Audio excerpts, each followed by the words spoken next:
So I'm at Graceland for Elvis Week 2025, and they have a recreation of the Red Room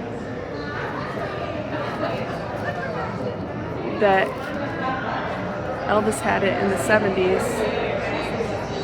And Linda Thompson is doing a photo shoot with fans inside the room. So that's really cool. So I thought I'd get it on video so y'all could see. Yeah, this is a recreation of the red room in the living room. And there's Linda taking pictures with the fans. That's really cool.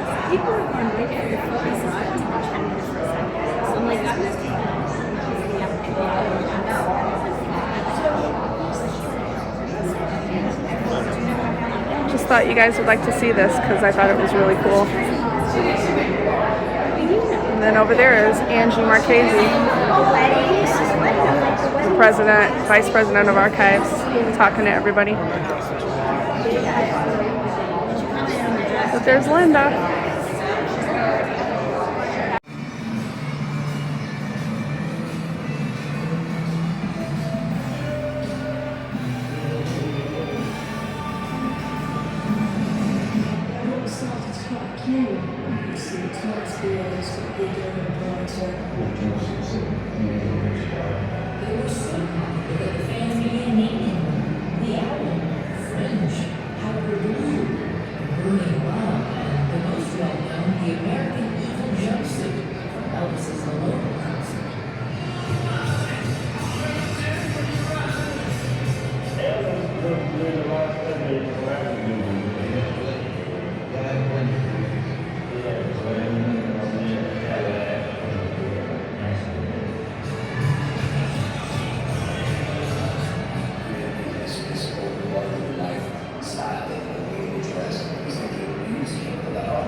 So we're in front of Graceland, and I just wanted to show you guys that they had to put a fence around this because people keep writing on it.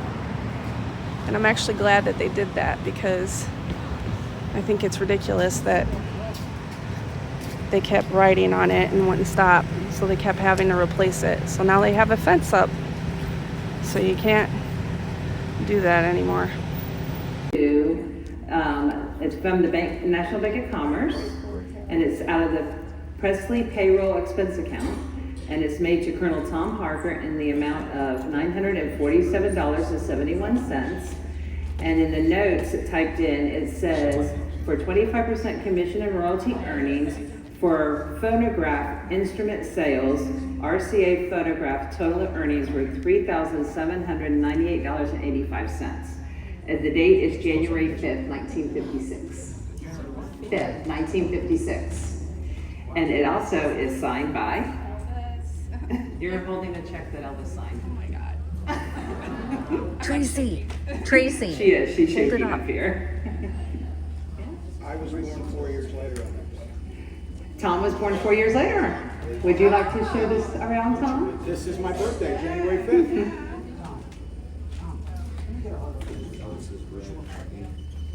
Oh, pictures? Yeah. Paper and wrote on it. She literally is shaking. Literally shaking.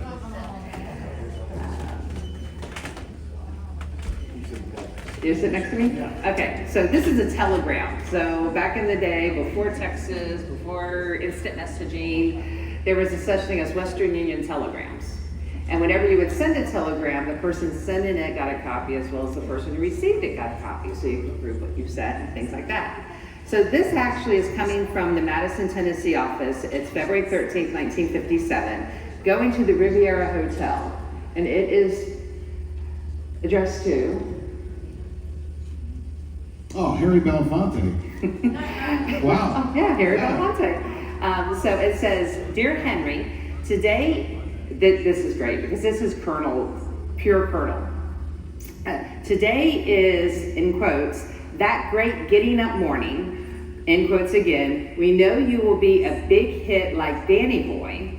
If you don't, you will need Water Boy, and you will have to jump down, spin around, so be man smart, chimney smoke like the fox, and don't trip over acorns in the meadow. They're all song titles. And he goes on, there's more. It also goes on to say, pretty as a rainmaker and shouting Susan, Matilda, Matilda, or the Colonel will book you into Heartbreak Hotel. Singing when my blue moon turns to gold again. And you will be on your way in a upper berth on Mystery Train to catch a slow banana boat with John Henry representing Toll, my captain, wearing blue suede shoes, begging for any way you want me and don't be cruel, and singing I want you, I need you, I love you, from Sam Lewis. Our best to you, from Elvis and the Colonel, just two country boys, in quotes.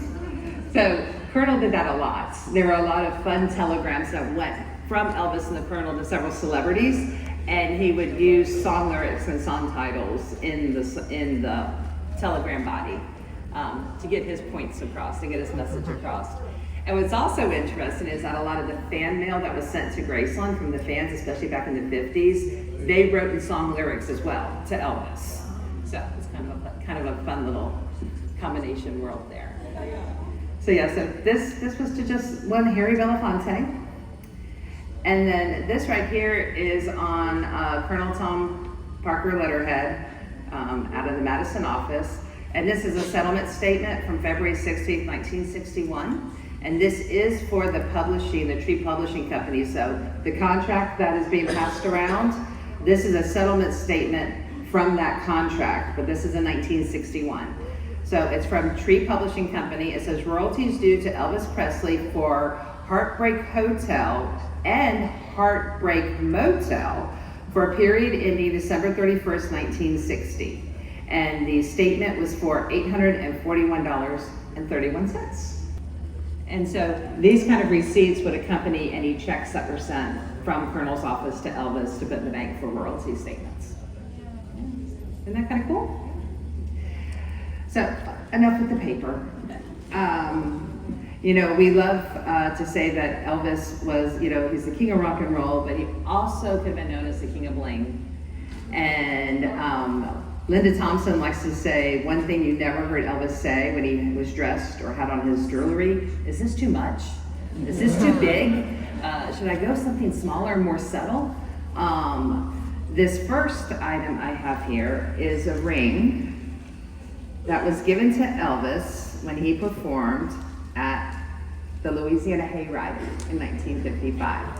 It's very simple. It was a pinky ring that was given to him. That's awesome. Isn't it cool? It's engraved inside as well. So he actually wore this? Yes, he actually wore it.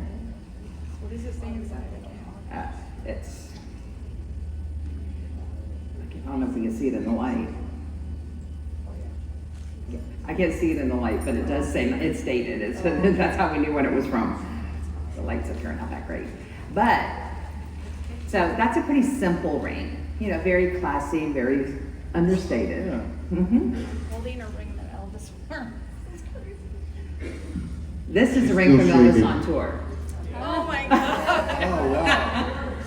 Oh my God. That's a gold nugget red ruby ring surrounded by diamonds that Elvis wore on one of his fingers on Elvis on tour.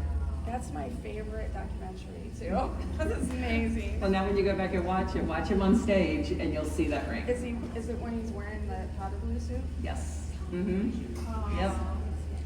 Isn't it beautiful? Yes. It's big too, isn't it? Compared to this. Compared to the Louisiana Hayrod ring, yeah. Yeah. So we got the guys passing papers around. Hey, we have rings up here. If anybody wants to pass them around.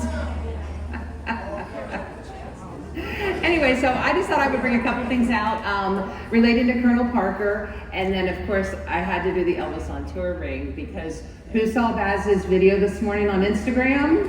We have a major new movie coming out, debuting in September at the Toronto Film Festival called Epic, Elvis Presley in Concert. And like Baz says, it's not a concert film and it's not a documentary, but it's Elvis telling his story in his words, and it's the concert, the Elvis concert of your dreams. Tom, Dean beat you back here, he gets the bling. I'll have one. I'll have one. Y'all watch this. So Angie, when will that documentary be out where we can all see it?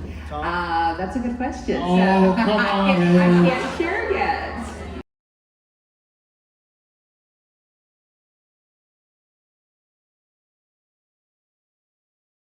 He loved it. And you know, Elvis was a deeply feeling, empathetic person.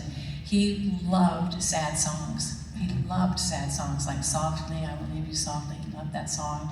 He loved Mario Lanza, operatic. He loved a little song that he never recorded, but it was called Country Bumpkin. Have you ever heard that? And it was just such a gut-wrenching, sad song. He would listen to it, he and I would listen to it over and over, and he would cry because it was about a family losing their mother. So it was about him losing his mom. And he'd get big tears in his eyes, and we'd both go, oh, it's so sad.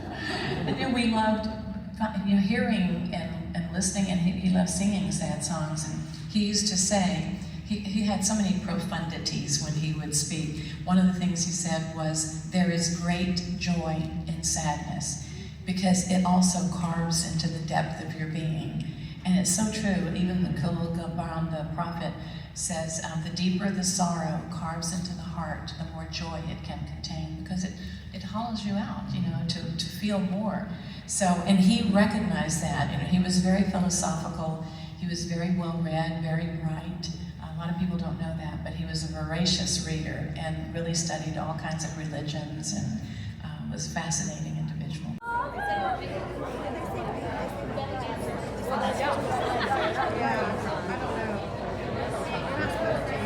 Linda Thompson is doing a book signing.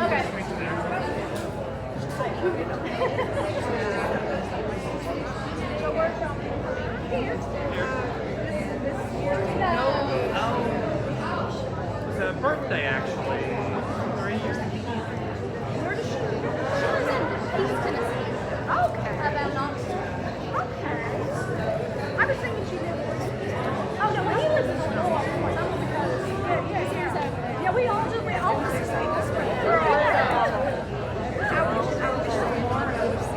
Oh, I know. We would have too much. No, from time to time you come to my neck of the woods. There's an Elvis one, the Elvis thing. He said anything that would probably be a good thing to say. That is true. And it's only an exception if it's like the main person who should listen and says that it's like or something like that. That was the lady who tried arguing with it. I watched He is. Well, I don't ever see him. I know. Well, that's what we thought. There was something.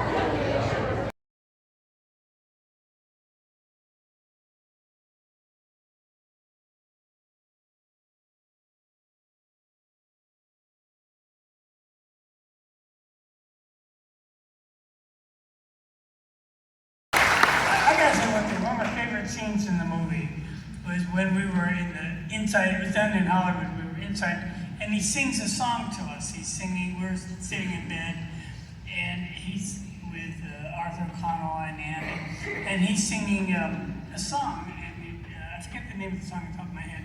Somebody probably knows it. But, What was it? but Sound advice. that's it, thank you. And while he's singing it, they played a playback with a giant speaker offset, and everybody's pretending to play like Arthur O'Connell doesn't really play guitar, but he's playing the guitar part.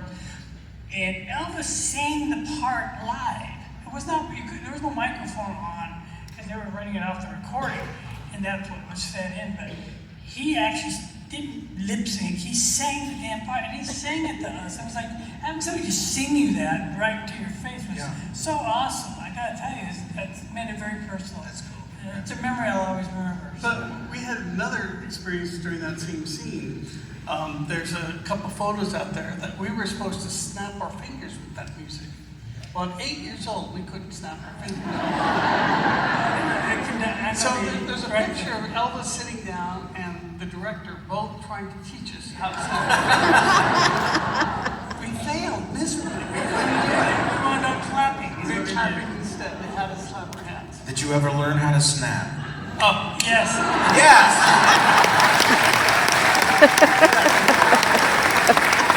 All right, well, George Lucas can go back and reshoot his movies. We're going to go back and put snaps and follow that dream. Robin and Gavin, thank you so much for being here. Who was in the movie we were just seeing, and we were married for years, and she's good friends with my wife now. And she has not been back here for 61 years, I believe. Sandy was a big part of when Elvis wanted to get Priscilla a horse. He asked me if he could get Sandy one, and we got 2 horses and wound up with 38. When it was 10 outstanding young Americans, the picture with me and Sandy and Priscilla, Elvis, we all went together. There's so many stories I can tell, but she is true Hawaiian aloha, and this is her first time. And just give her a loving, warm welcome, Sandy Cavello.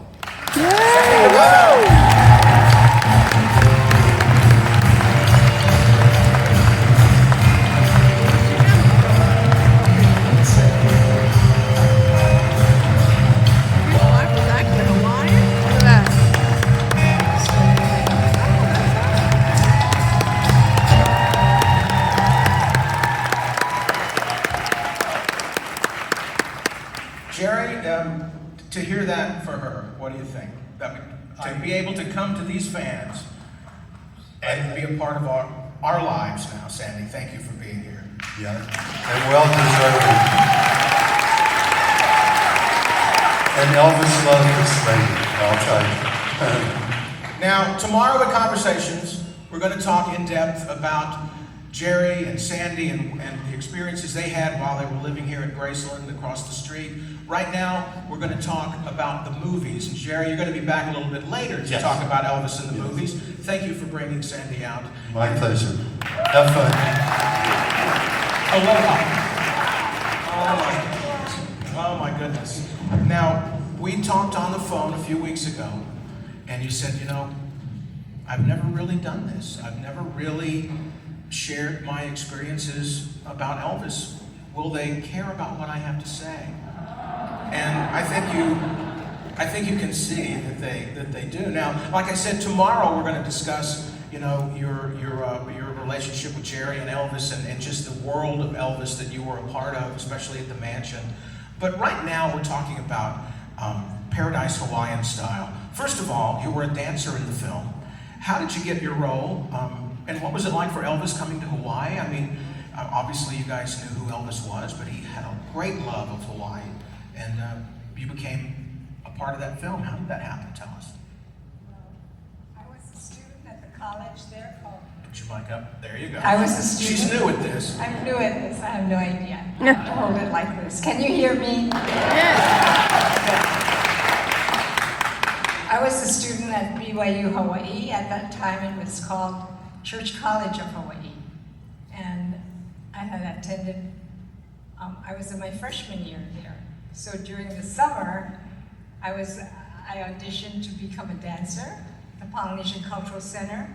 and I ended up as a dancer there. And so it was such a blessed time because this could have happened to any of you.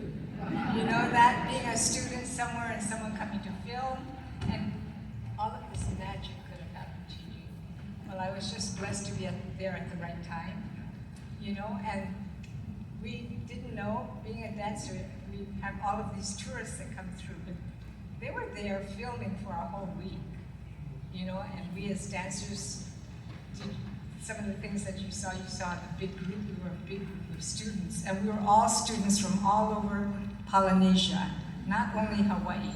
They came from Tonga, Tahiti, Samoa, Fiji, the Maoris from New Zealand, you know, all over.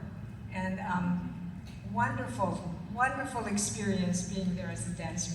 But to have Elvis and them come there to film was something new, and we were all so excited. You know, couldn't believe that he was stepping up on our stage. And, but so... And Hawaii at that time was a very new state. Had been admitted to the Union and to America and a part of America, but it was still a very exotic place for most Americans. We had not been there yet when Elvis was bringing us those scenes from Hawaii and of the people and the culture of Hawaii. And it must have been wonderful for you in Hawaii to see someone like Elvis helping get the message out about your state. And he truly embraced all of the Polynesian people. All of us who were there dancing, you know, he enjoyed it and he participated. He just got in there and wanted to beat the drums, and he was in there dancing, you know, and those drums were huge drums, you know, being a part of there and dancing on top of them. Yeah. You know. Was he a good dancer? Oh yeah, sure. You guys know when he danced. Yeah. I fell in love with him. Yeah. How much of we were talking with Robin and Gavin about when Elvis was on location shooting, there was always crowds around. Did that happen in Hawaii on location when he was shooting? Were there just fans and crowds that kind of always knew where he was? No, because they had to limit it. The people from coming in, it was before, you know, they just closed the center. Yeah. And we just had the show at the evening time, then we had a big show, Polynesian show. How many of you have been to the Polynesian Cultural Center? I have. It's a fabulous place to be. And it's such a different theater that they have now than they did, you know, then. Yeah. It was more quaint when we were there, but we thought it was the best place to be. You know, being students and going to school and then having these as a summer job. And I only worked there for, 6 months? I only worked there for 6 months, then I fell in love. And you all know who? We can understand. We can understand. And, you know, I came to the mainland, and it was, you know, that world behind, dropped out of school, but it could have happened to any one of you. What happened to me? It was a magical experience, you know, to live here at Graceland and to be a part of this. Yeah. Life. Yeah. What was that like? I'm use the term culture shock to go from Hawaii to Memphis, Tennessee. Oh, really? I mean, I had no idea about being cold, okay? Because it's so warm there, and I was coming here in December. And not knowing, I said, okay, I know I'm gonna need a coat. You know, what kind of winter coat do I have? Am I gonna buy? And so I go to Liberty House, which is now a Macy's in Hawaii. You know, no longer Liberty House, but Macy's. And I buy this coat for me, and I thought it was a nice warm coat about this thing, you know. And I go put it on, and I come here, and I said, oh my gosh, this isn't going to do anything. It was a rain jacket. A black rain jacket that I thought would have kept me warm. Yeah. But anyway, we went out to buy something, and I borrowed something of Priscilla's for a while, you know, to hang out in the winter. Yeah. But it was totally snowy. I mean, when I got here. Yeah, there on Graceland's front lawn was a big life-size nativity scene. Yeah. And all of that. Very special and something that I'd never seen before. I'm going to ask the question that everyone's thinking right now. How's this heat compared to Hawaii? You know, it's so much hotter here than it is in Hawaii, but Hawaii, because of the climate change, I have to bring that in. Even Hawaii has changed. We're definitely warmer, tides are different, fruits bloom differently, flowers bloom differently, you know, it's all earlier now. Things happen so much earlier because of that climate change. It's really affected us. But the people still come, you know, oh yeah, come and enjoy it. And yeah. You told me when we were talking that you had so many memories of Memphis and things like that, and you'd never been able to share them, and it had been so long since you've been back, and you asked me about a friend of yours, Pat West, and I got you two in touch, so hopefully you're going to meet up this weekend. I would just think for you to be here and to be able to see an old friend like that, and to be back in this area, and to see it, and to be a part of, after Elvis being gone for so long, to know that we're all still out here. I know. And it's amazing to see the enterprise and how huge it's got. His name lives on forever, you know, and it's just... He's smiling down at all of you to be here, you know, really, to enjoy and embrace the memory of him. It's really an honor. I know that he's looking down on all of you and thanking you for being here. Yeah. Really, it's really good. And Pat West, just to connect with Pat, Red West's wife, when she called me, I got a text from her just yesterday, you know, and not knowing, but I had spoken to Tom about who's around. Is there anyone that I can see when I was here living in Memphis? And then he connected, gave her my phone number, and I said, oh my gosh, is this really Pat? You know? Yeah, and it was, and she called me, and I called her back. She texted me, that's why, and left me a message. And I wasn't sure, you know, if it really was her or not. But when I thought about it, I said, I'm going to call that person back, and if it's really her, we're going to make it happen, that maybe we can have lunch together. Good. I'd love to see her. It's been 60 years since I got back to Memphis. And you told me that in the years since in Hawaii, you had a family, you brought your son with you on this trip to experience all of this with you. And you talked about there have been times in Hawaii that you've maybe seen a photo of Elvis with your family, and might have been that photo that we saw right there with you standing with Elvis. You would tell me at the Pacific Cultural Center that there was a photograph on the wall. About maybe 15 years ago, I was, what photo is that? Over there. There was a photo like that at Polynesian Cultural Center of myself and another dancer that was in the middle of us. And she just happened to be at the Cultural Center when I went there to visit, not knowing that she was there. But she told me, Sandy, come, I've got to go show you something. And she took me to, there was a shop there that had all Elvis memorabilia. And there in the front, when we went to the shop, was this picture. So she and I stood next to it, side by side, the before and the now.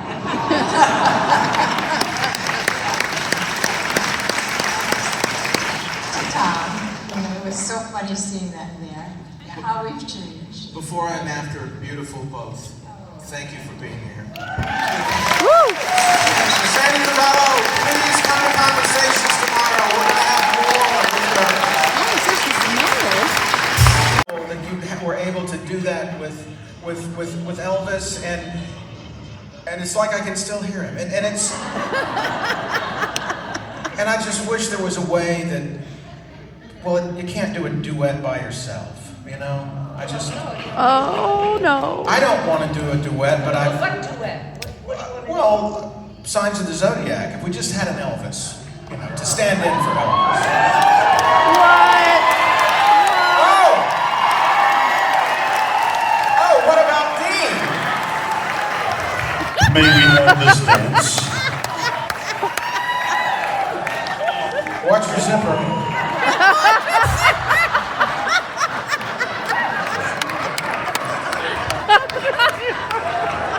Oh, it's so funny. Just stand there and I'll sit down. Oh, no. It's a family show, Marla. You guys want to hear it live? Yes!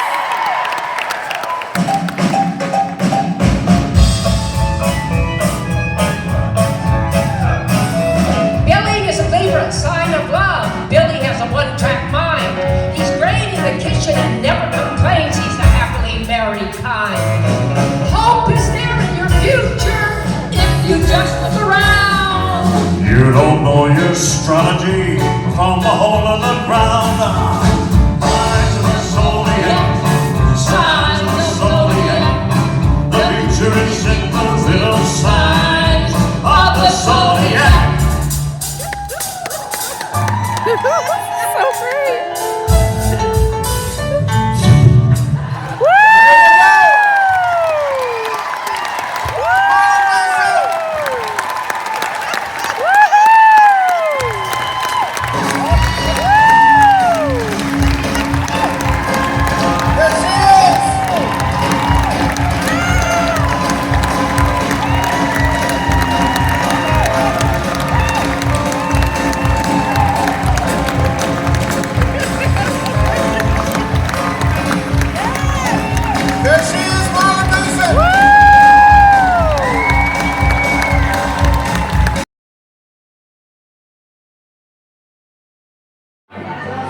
This is what the guest house looks like after an event.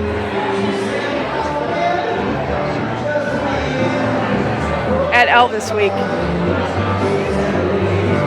That right there is one of the twins from Follow That Dream, which is way awesome. So you can mingle with co-stars of Elvis.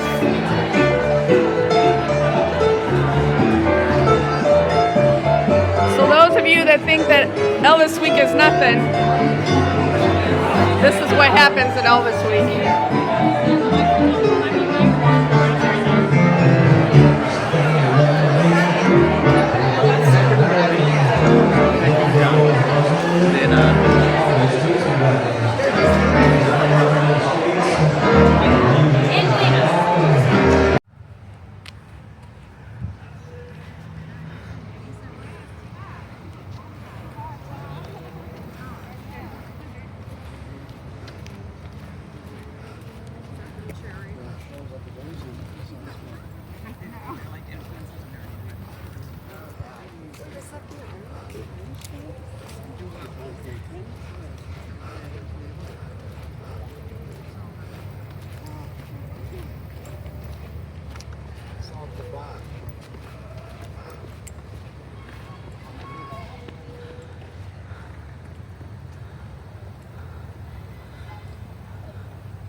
Yours, but you had another fan that used to live in that mansion right across the street. I did it. You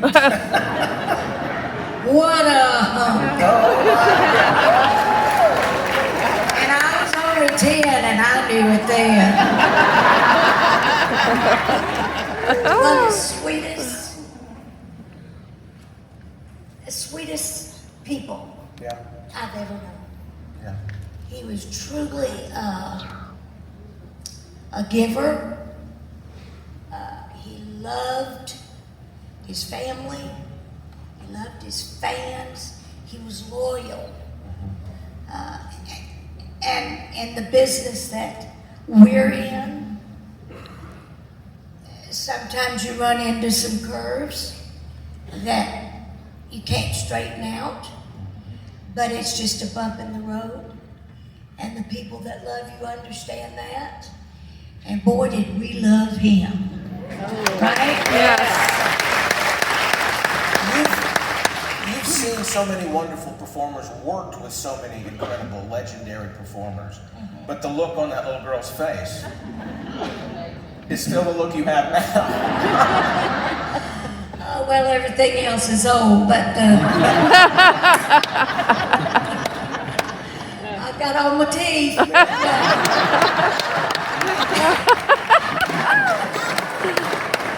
Oh, Lord, help us all.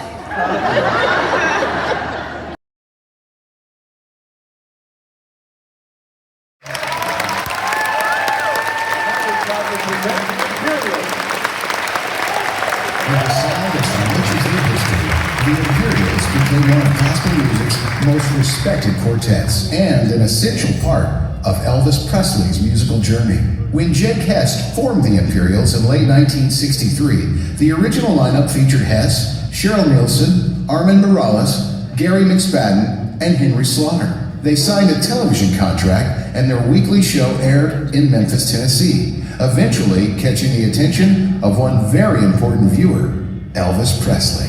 A lifelong gospel fan and admirer of Jake Hess, Elvis took notice. When he began preparing to record his first gospel LP in early 1966, he wanted the Imperials to sing backup. The session produced a Grammy-winning masterpiece. In 1968, Jake Hess left the group, replaced by Terry Blackwood. As the decade progressed, the lineup shifted again.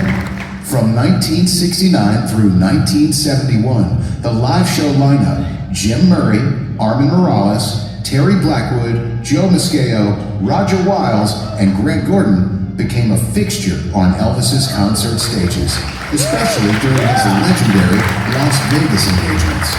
Night after night, they delivered powerhouse performances, blending the passion of gospel with the electricity of rock and roll, adding depth and soul to Elvis's already magnetic stage presence. From the quiet reverence of the recording studio to the bright lights and roar of the concert stage, the Imperials brought unmatched harmony, heartfelt faith, and an undeniable spark to Elvis Presley's music. They weren't just backup singers, they were collaborators, friends, and an integral part of his gospel legacy. Today, we honor the Imperials as Graceland legends.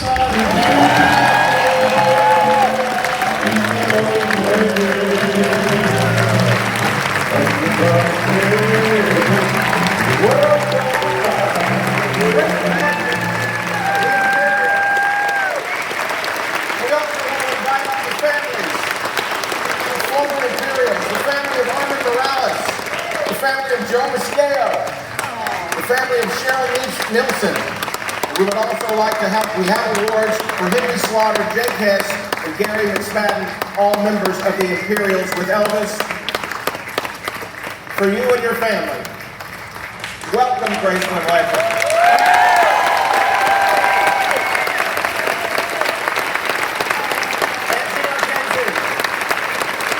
With your award.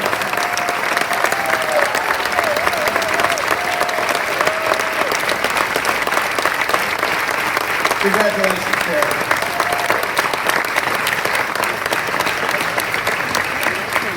We have awards for each of you, for your family member. Thank you for being here today. It means so much for us to honor the contributions of your families. We've been listening to their music for years.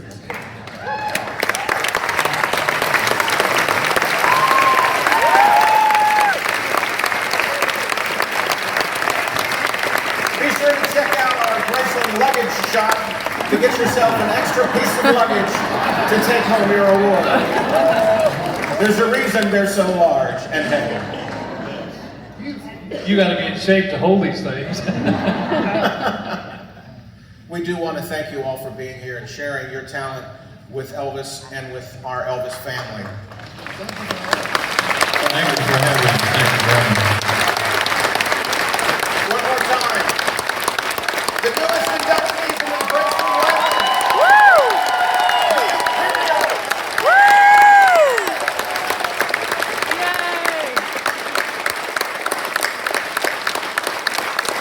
Robert, take some photos. Happy Elvis Week, guys. I hope you're having an awesome time. I am not caught in the trap. I'm here recording music for epic Elvis Presley in concert. Elvis sings and tells his story like never before. We are heading towards the Toronto International Film Festival and cannot wait to be TCBing on the rest of this movie. Take me back here. How does Tony Orlando meet Elvis Presley? Well, I met Elvis when I was working the lounges in Vegas at the Hilton Hotel. I eventually, after knocking 3 times and we had the yellow ribbon, we moved into the main. right. But Candida and Knock 3 Times were the first million sellers we had. So we were working the lounge. Who was working the lounge with us was Kenny Rogers and Lee Greenwood. Lee Greenwood was a saxophone player. He wasn't even singing at that time. So we used to take, and Elvis was in the main room. So one day I thought, I'm gonna go back and sneak up the back staircase and watch his show. So I snuck up the back staircase and I see Elvis for the first time. And I hear, the thing that blew my mind was he had an operatic voice. You know, those days the microphones were terrible. They weren't like they are today. Sound systems were not like they are today. And he'd come out and he'd sing, and all I kept saying was, I'm gonna quit show business. I can't sing like that. Listen to this man's voice. Because on records, you knew it was a big voice, but when you heard him live, Tom, it was like a stunning, it was like, what? It's Pavarotti. It was that big. So I always wanted to meet him. And I'm in the lounge, and I think I might have told the story last night, so I'll just repeat it for somebody who wasn't here. I'm in the lounge, and it was 6 o'clock in the morning. So what we would do would be Kenny, me at 7, Kenny at 8, me back at 9, Kenny at 10, all the way up until 6 in the morning. 6 in the morning in Vegas, the light's coming through the window when you're about to die, right? And I'm looking out at the audience, and it sat 600 people in the lounge. It wasn't small. And I only had one guy there. And the one guy that was listening to my show was the maitre d'. And his head was like this. So I went along with it, and I did my whole show for the maitre d', like this. Elvis heard about it. He heard about it from Vernon. Vernon used to come to see my show, his dad.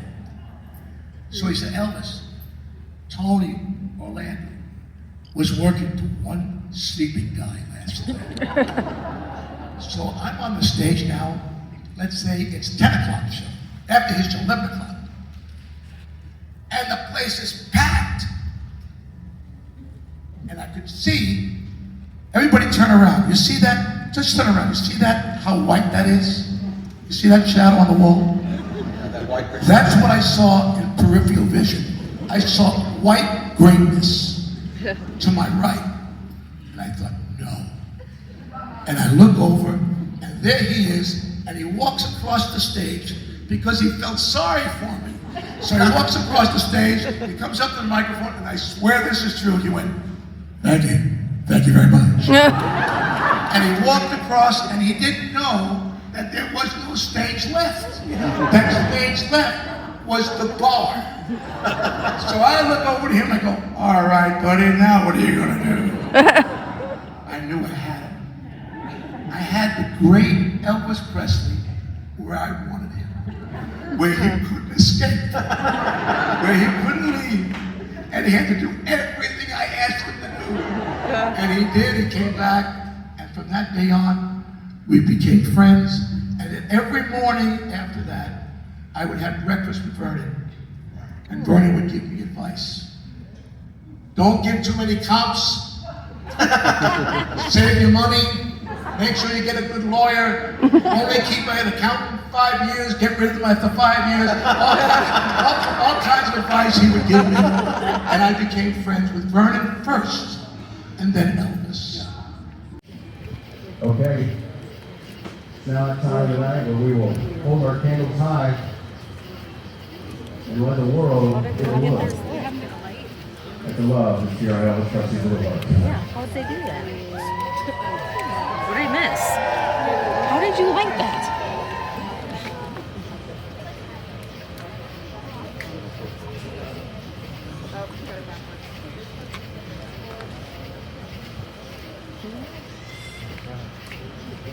Thank you. You will light your candles again the next time you come through the gates of Graceland. We now turn the program over to the Elvis Country Fan Club.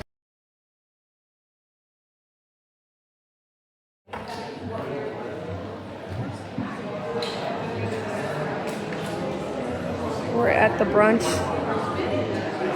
for Dixie Locke's daughter. It's very nice in here. They're still checking in.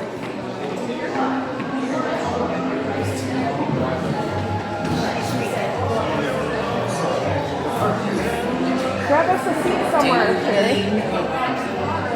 But I did tell her.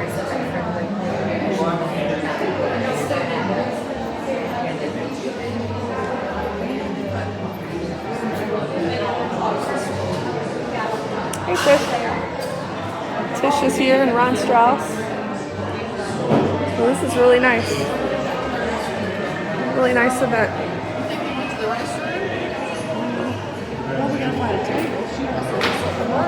Well, sit down.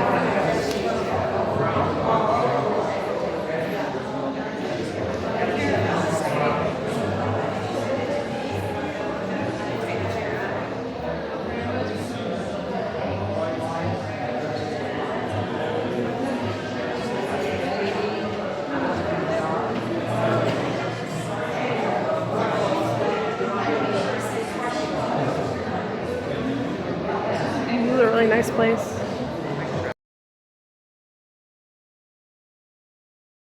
I just wanted to make sure you didn't go on the road.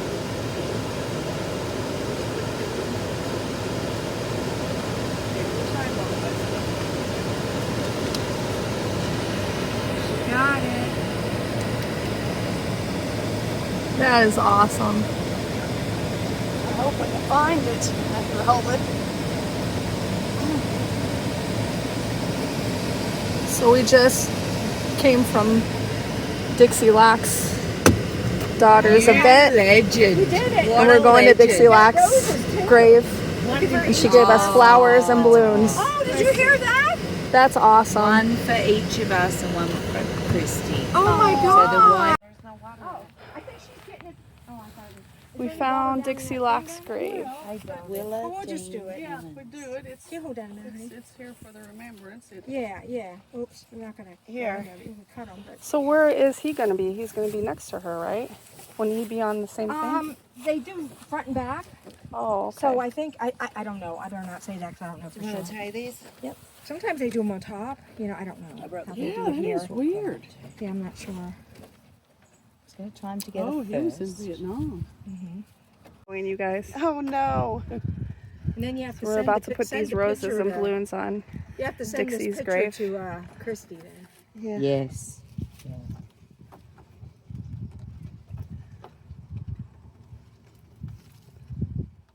So Mama loved the roses.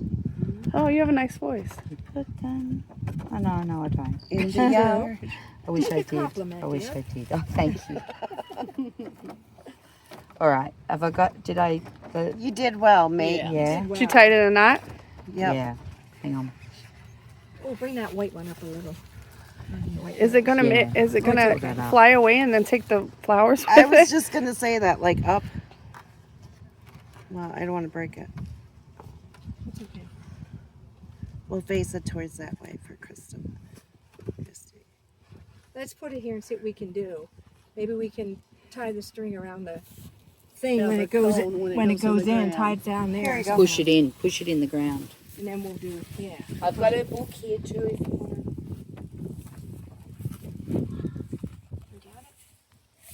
Yeah, and then maybe you can tie Let's this get a down photo here. of that. How? I don't know. Well, maybe it looks like it's gonna be okay. Yeah. Whoop whoop whoop. Let's. Turn it so that Christie's flowers facing the front. There Yep, we go. beautiful. Is that all right? Yeah. You sure the balloons? Rest in peace, Dixie. Yes. Your idea of tying it, wrapping it, just wrap it around I could have the met bottom. you. Okay. Yeah, I would do that too. Yeah. So there's a rose from each of us, and The white one. the white one is from Christy, her daughter. She gave them to us to put on the grave. There we go. Is that okay? Yeah. All right. Cool beans. That is cool. Oh, nice. I'm so pleased. Willa Dean. We would have never We'll known. take, yeah, if you want to put that there for right now. That would be sweet. And we can all take pictures.